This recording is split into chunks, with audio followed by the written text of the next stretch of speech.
Radi verjamemo, da zakon obravnava otroka drugače kot odrastega.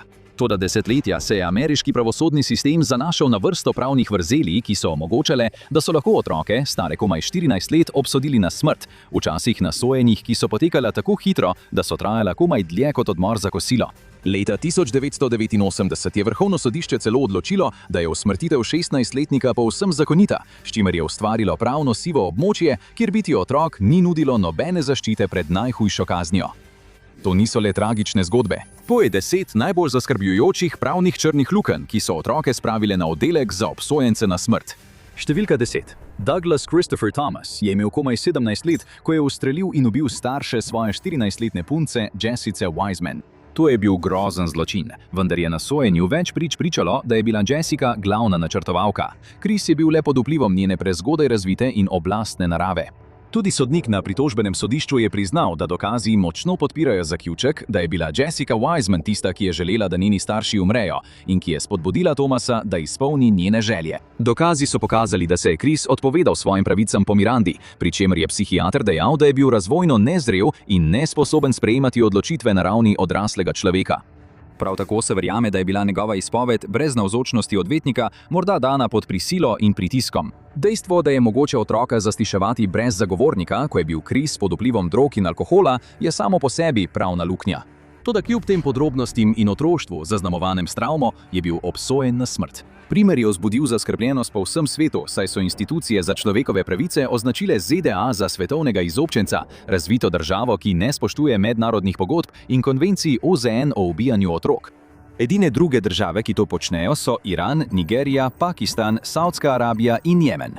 Jessica Wiseman, domnevna načrtovalka zločina, je bila izpuščena iz pripora po samo 7 letih pri 21 letih starosti. Prvotni sodnik, državni tožilec, strokovnjaki za duševno zdravje in celo družinski člani žrtve niso želeli, da bi usmrtitev potekala. Toda zaradi tega, kar so aktivisti imenovali nesrečen spregled v pravnih tehnikalijah, je država Virginia 10. januarja 2000 ubrizgala smrtonosno injekcijo v žile Chrisu. Star je bil 26 let. Le nekaj let kasneje bi Vrhovno sodišče odločilo, da je ubijanje nekoga kot je Chris kruto in nenavadno. Kar zadeva blago kazen za glavnega načrtovalca. Chris ni bil nikoli zagrenjen, a preden je umrl, je izrazil: "Jaz sem bil tik čez mejo, ona pa tik pod njo." To je tisto, čemur pravite zakonska ločnica. Številka 9. Do leta 2005 je bilo 22 Američanov, ki so storili svoj zločin, ko so bili mlajši od 18 let, torej pravno gledano otroci, usmrčenih. Vsi moški, vsi iz juga ali srednjega zahoda in vsi stari 17 let, razen enega. Njegovo ime je Sean Sellers. 8. septembra 1985 je bil Sean star 16 let, ko je ustrelil in ubil Roberta Bowerja, 36-letnega prodajalca v trgovini v Oklahoma Cityju. Bower ni hotel postreči Seanu in njegovemu prijatelju Richardu Howardu Beerju, zato sta ga usmrtila. A bilo je še več. Howard je kasneje pričal, da mu je Sean povedal, da je pritisnil na sprožilec samo zato, ker je, citiram, želel videti, kakšen je občutek ubiti nekoga. Medtem ko je bil umor še vedno v preiskavi, je Sean ubil svojo mater, Wanda. Po prepiru zaradi dekleta ji je v skodelico kave dal strup za podgane. Ko ni doseglo pričakovanih rezultatov, je naredil načrt. 5. marca 1986 se je, oblečen samo v spodnje perilo, da se ne bi umazal s krvjo, pritihotapil v materino spalnico, medtem ko je spala. Najprej je ustrelil svojega očima, Richarda. Njegova mati se je zbudila in preden je lahko spregovorila, jo je tudi ustrelil. V upanju, da bi policija mislila, da je šlo za vlom, je Sean zapustil hišo in odšel k Howardu, kjer je priznal, kaj je storil. Za svoje pričanje je Howard za Bowerjev umor prejel le 5 let pogojne kazni. Toda to ni bil le primer trojnega umora. ZDA so bile takrat v primežu satanistične panike. Skoraj vsak dan so Američani poslušali zgodbe o ljudeh, ki so jih grozljivim ali nenavadnim dejanjem gnali Lucifer in njegova vojska demonov, med njimi tudi Sean. Njegova obramba je trdila, da je bil zasvojen z igro Dungeons and Dragons, ki so jo mediji napačno povezovali z zlimi dejanji. Sean je sam pričal, da je bil prakticirajoči satanist in da je deloval pod vplivom demonske obsedenosti. Prosto je priznal, da je v mesecih pred umori 100-krat prebral satanistično Biblijo Antona LaVeya. To vsekakor ni bilo obdobje razuma, vendar za poroto zgodbe o satanovem zlobnem vplivu na Seanov niso omilile dejstva, da je hladnokrvno ubil 3 ljudi. Vi in samo vi imate moč, da preprečite, da bi Sean Sellers ponovno ubijal, je tožilec poudaril v svojem zaključnem nagovoru poroti. Seanova starost pri tem sploh ni igrana vloge. Porota ni dovolila strokovnega pričanja, ki bi razpravljalo o tem, kako se otroci v razvoju razlikujejo od odraslih. Tožilstvo je poskrbelo, da ga je porota obravnavala kot odraslega moškega. Star je samo 17 let, je zarenčal tožilec, ampak ko je prijel tisto 357, ko je postal moški. In ko je prijel tisto 44, ko special, je spet postal moški. Obnašal se je kot moški. Moral bo tukaj stati kot moški. Državni zakon takrat poroti ni dal možnosti, da bi izrekla dosmrtno kazen brez možnosti pogojnega izpusta. Tako je bila edina rešitev, da preprečijo temu blaznemu, sataniziranemu fantu, da bi spet ubijal, ta, da ga obsodijo na smrt. Sodnik ni dovolil strokovnega pričanja, ki bi pokazalo, da bi Sean odslužil vsaj 15 let, medtem ko so mediji govorili, da bi bil zunaj v pol krajšem času. Skozi leta je Sean vlagal pritožbe na svojo smrtno obsodbo. Postal je prava senzacija. Nastopal je pri Oprah, pri Geraldu in v dokumentarcih o serijskih morilcih in satanistih. Leta 1992 so mu diagnosticirali motnjo več osebnosti, medtem ko so pregledi pokazali, da ima poškodbe možganov zaradi nesreče v otroštvu. Toda medtem ko je polnil mednarodne naslovnice in je njegova smrtna kazen vzbujala skrb aktivistov po vsem svetu, so ZDA zajele še ene moralne panike. Superpredatorji. Strokovnjaki so govorili o novi vrsti mladih prestopnikov, kot da bi šlo za nekaj iz romana in filma Peklenska pomaranča. Bili so radikalno impulzivni, brutalno brezobzirni otroci, ki niso imeli nobenega spoštovanja do človeškega življenja. To ni neposredno vplivalo na primer Seana, vendar je bil politično ozračje, ko so bile njegove pritožbe zavrnjene, prežet strahom pred nevarnimi plenilskimi otroki. Kljub protestom svetovnih organizacij za človekove pravice, to ni bil obdobje naklonjeno pomilostitvi. In prav v tem stanju ničelne tolerance je Sean 4. februarja 1999 pojedel svoj zadnji obrok. Spomladanske zavitke, sladko-kislo omako in ocvrte kozice v testu. Nekatere njegove zadnje besede so bile srhljive. Vsi ljudje, ki me zdaj sovražijo in so tukaj, da bi videli mojo smrt, ko se boste zjutraj zbudili, se ne boste počutili nič drugače. Ko so zdravila za smrtonosno injekcijo preplavila njegove žile, je pel krščanske pesmi in svet se je zatemnil. Kako so sploh lahko zvezne države dobile dovoljenje, da usmrtijo 16-letnika? Odgovor je prišel od najvišjega sodišča v državi. Številka 8. 7. januarja 1981 sta dva moška vstopila na bencinsko črpalko, kjer je kot uslužbenka delala 20-letna Barbel Poor. Barbel je imela doma 10 mesecev starega dojenčka in je delala, da bi prihranila denar za študij, da bi svojemu otroku omogočila boljše življenje. A vse to se je spremenilo, ko je imela nesrečo, da je srečala Kevina Stanforda, starega 17 let in 4 mesece, ter njegovega prijatelja Davida Buchanana, starega 16 let. Tretji moški, Troy Johnson, je čakal v avtu. Pod grožnjo s pištolo so jo moški prisilili, da je šla noter, kjer so jo vsaj 45 minut podvrgli grozljivemu mučenju. Po njeni kalvariji so moški uporabili njen avto, da so se odpeljali na odmaknjeno območje, kjer so ji dovolili še zadnjo cigareto. Nato so jo ustrelili v obraz in v zadnji del glave. Pustili so jo golo na zadnjem sedežu in se vrnili na bencinsko črpalko, kjer so ukradli približno 300 kartonov cigaret bencin in manjšo količino denarja. Fantje so bili kmalu zatem ujeti, ko je eden izmed njih poskušal prodati ukradene stvari. Leta 1982 je bil Kevin obsojen na smrt zaradi sodomije prve stopnje, ropa prve stopnje in sprejemanja ukradenega premoženja. David je dobil dosmrtno zaporno kazen, Troy pa je bil za več mesecev poslan v mladinski zavod. Kevin je bil mladoleten, vendar je vrhovno sodišče Kentuckija zavrnilo zahtevo njegovega odvetnika, da ima ustavno pravico do zdravljenja. Sodišče je odločilo, da je iz zapisnika jasno razvidno, citiram, da v sistemu mladinskega pravosodja ni bilo nobenega programa ali zdravljenja, ki bi bilo primerno za pritožnika. V prelomni odločitvi je Vrhovno sodišče ZDA odločilo, da usmrtitev storilcev za zločine storjene pri 16 ali 17 letih ne krši sodobnih standardov spodobnosti. To je pomenilo, da prepoved krutih in nenavadnih kazni iz 8. amandmaja ni veljala. Sodišče je bolj ali manj sporočilo, da se je Amerika razvila do točke, kjer je bilo usmrtitev mladoletnikov mogoče šteti za sprejemljivo. Ta odločitev je dejansko legalizirala usmrtitev 16 in 17-letnih storilcev kaznivih dejanj po vsej državi. Zaradi tega je bilo usmrčenih 19 mladoletnih storilcev. Kevin se je pritožil na svojo kazen. Mednarodne organizacije za človekove pravice so opozorile na dejstvo, da ga je njegov odvetnik na sojenju pustil na cedilu, saj ni predstavil olajševalnih dokazov. Vključno s tem, kar je Amnesty International opisala kot otroštvo zaznamovano s fizičnim nasiljem, zanemarjanjem, revščino in izpostavljenostjo nasilju. V obdobju pravne negotovosti v ZDA, ko je bilo po razsodbi usmrčenih 19 storilcev, je bila ironija v tem, da Kevin ni bil eden izmed njih. Guverner Kentuckyja Paul E. Patton je zavrnil podpis odredbe za izvršitev smrtne kazni in leta 2003 spremenil Kevinovo kazen v dosmrtni zapor.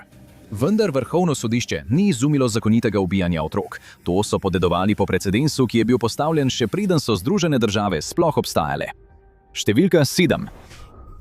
Precedens, ki dovoljuje, da se otroke sodi kot odrasle, sega vse do novega sveta, ko so ljudi obešali v koloniji Plymouth. Eden izmed njih je bil Thomas Granger, angleški deček, ki so ga poslali v kolonije, da bi delal kot pogodbeni služabnik za premožno družino. Po sodnih zapisih z dne 7. septembra 1642 je bil obsojen.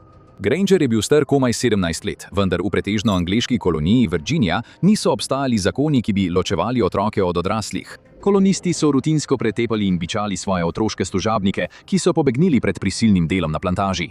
Ko so jih vrgli v zapor, so tam ostali skupaj z odraslimi prestopniki. Ko so najstniški beli in črni služabniki pobegnili ali spregovorili, ko ni bilo primerno, so jih bičali ali žigosali z istimi orodji, kot so jih uporabljali za odrasle. Starost ni bila pomembna.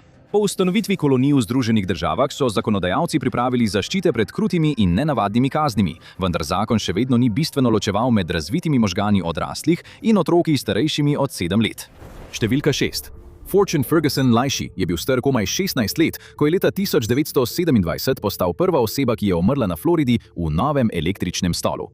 3 leta prej, pri 13 letih, ga je sodišče v okrožju Alachua obsodilo za tako imenovani kaznivi napad na mlado belo dekle. Za obsodbo so potrebovali manj kot 24 ur. 1. januarja 1926 je časopis Orlando Sentinel zapisal, da je bila Fergusonova obsodba razglašena za najhitrejšo v zgodovini okrožja Alachua, če ne celo v celotni zvezni državi. Mladega fanta so odpeljali v sobo za usmrtitve v zaporu Rayford, kjer ga je že čakala nova naprava za usmrtitev. Privezali so ga in bil je pripravljen na konec svojega življenja, ko je tišino prekinilo zvonjenje telefona. Poklical je sodnik okrožnega sodišča. Fantu so odobrili odlog usmrtitve.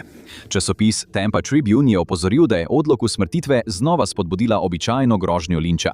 Časopis je zapisal, da naj bi zamude pri pravici spodbujale samosodstvo množice. Viri se razlikujejo glede nekaterih podrobnosti, vključno s točno starostjo Fortuna. A eno je gotovo, bil je usmrčen. Dne 18. septembra je časopis zapisal, da bo neki Fortune Ferguson šel v zgodovino kot preizkuševalec novega električnega stola v državnem zaporu v Rayfordu. Časopis se je celo pošalil na ta račun in zapisal, da ima stol zdaj Fortuno, da si privošči svojo prvo siesto. Tudi na začetku 20. stoletja je zakon v ZDA predvideval, da je vsak starejši od 7 let sposoben imeti kazenski naklep. Če so tožilci uspeli prepričati sodišče, da otrok, star od 7 do 14 let, loči prav od narobe, so ga lahko sodili kot odraslega. Po 14. letu so vse zaščite otroštva izginile. To ni bila toliko napaka v zakonu, kot dokaz, da sodoben koncept otrokovih pravic skorajda ni obstajal. Kaj pa se zgodi, ko pride do napake pri sami usmrtitvi? Številka 5. Willie Francis ni bil usmrčen enkrat, ampak dvakrat. Leta 1945 je bil pri 16 letih obsojen za umor Andrewa Thomasa, farmacevta iz St. Martinvilla v Louisiani. Ali je res ustrelil Thomasa ali ne, je bilo skozi leta predmet razprav. Priznal je, a je kasneje svojo izjavo umaknil.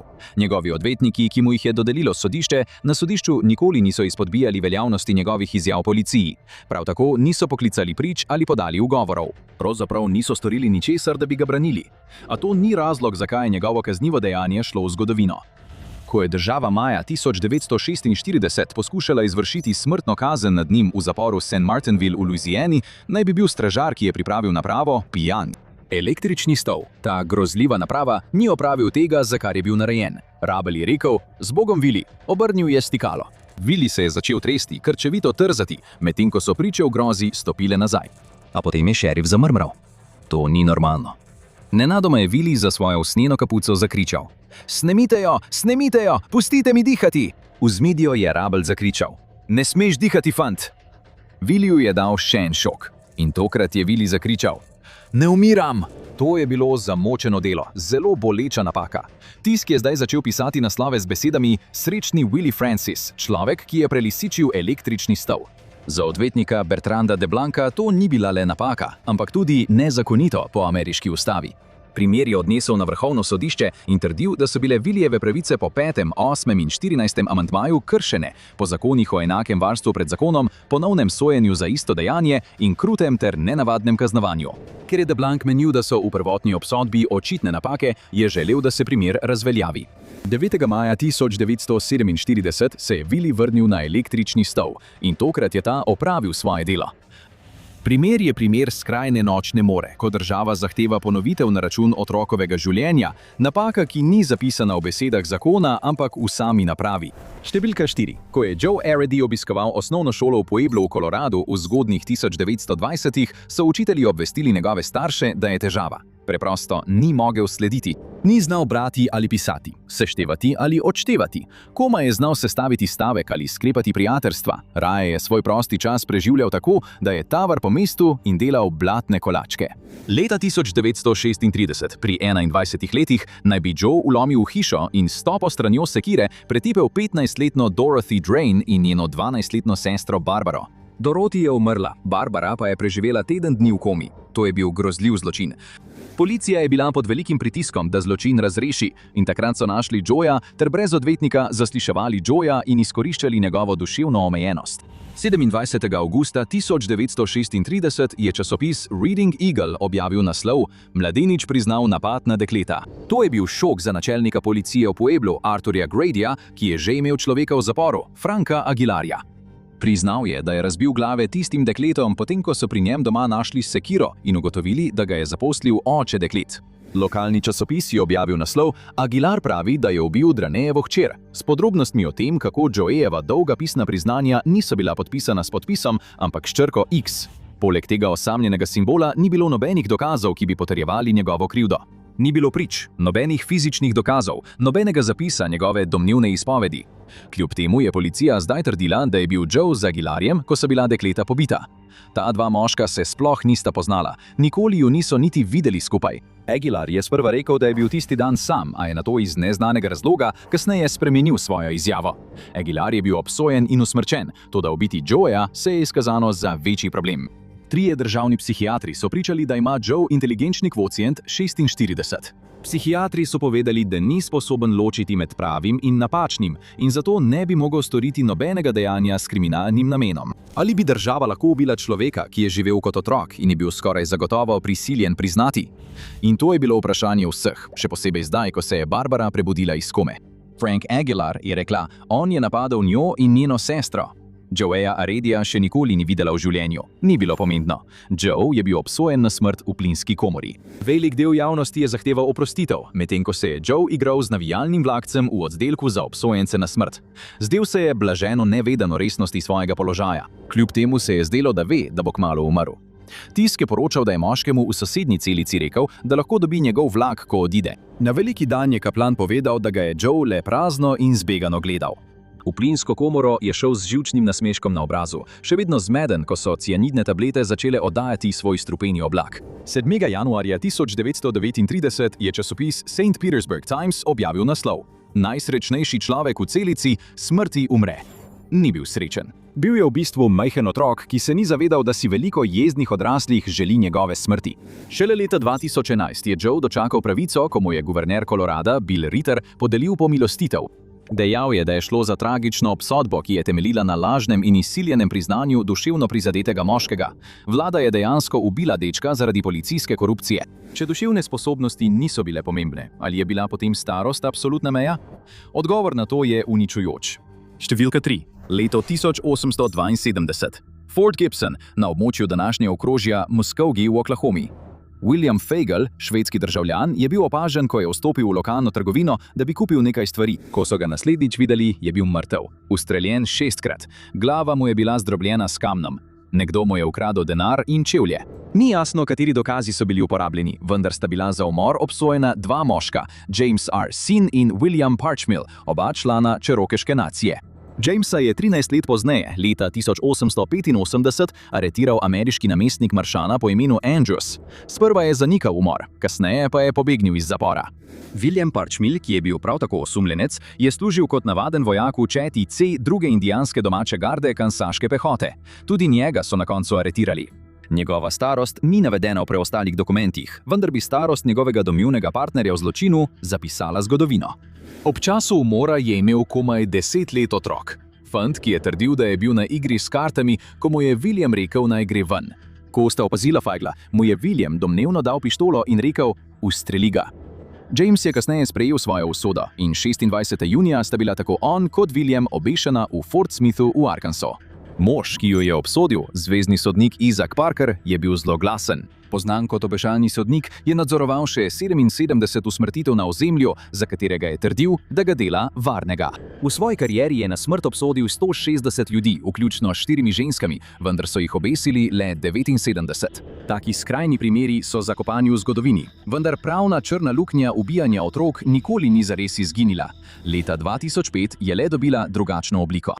Drugič, v prelomni sodbi leta 2005 je Vrhovno sodišče odločilo usmrtitev ljudi za zločine storjene pred 18 letom starosti krši 8. amandma, ki prepoveduje krute in neobičajne kazni.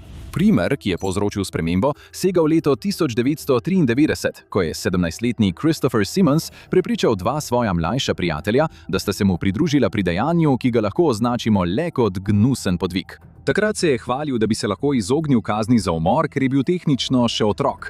Svojo teorijo je preizkusil, ko je vlomil v hišo 46-letne Shirley Crook v Missouriju. Potem, ko ji je z lepilnim trakom zalepil usta in zvezal roke, jo je odpeljal do mostu in jo vrgel v reko Merrimack. Bilo je popolnoma grozljivo. Sodišče pa je slišalo, da je Christopher to načrtoval. Kljub temu je sodnik Anthony Kennedy odločil, da otroci niso odrasli in da je smrtna kazen zanje nesorazmerna kazen. Ta odločitev, zdaj znana kot Roper proti Simons, je razveljavila smrtne kazni za 72 ljudi, ki so zagrešili umor pred 18 letom starosti. V Teksasu so otroke na smrtni kazni. 29 mladoletnih storilcev premestili med ostale zapornike. V Alabami so 14 spremenili kazen. Država jih ne bo več usmrtila, vendar bodo še vedno umrli v zaporu. Dobili so mladoletniško različico do smrtne kazni brez možnosti pogojnega izpusta, znano tudi kot JLWOP. Pred letom 2012 je bilo približno 2900 zapornikov, ki so storili kazniva dejanja kot otroci, obveščenih, da bodo preostanek življenja preživeli za zapahi. To se je delno spremenilo tisto leto s sodbo, znano kot Miller proti Alabami. Odločitev je temeljila na dveh primerih.